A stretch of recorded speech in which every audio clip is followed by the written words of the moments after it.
Bonsoir Jean-Paul Chapelle. Bonsoir Anne-Sophie. Au-delà des gagnants et des perdants contribuables de ce budget, quels sont les grands chiffres importants du budget 2019 ? Alors d'abord, regardez les dépenses de l'État. Elles ne diminuent pas l'an prochain.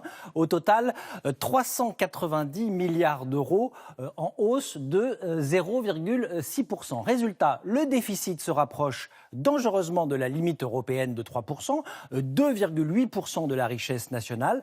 La dette reste à un niveau très élevé, 98,6%. Quels sont les ministères qui s'en sortent le mieux ?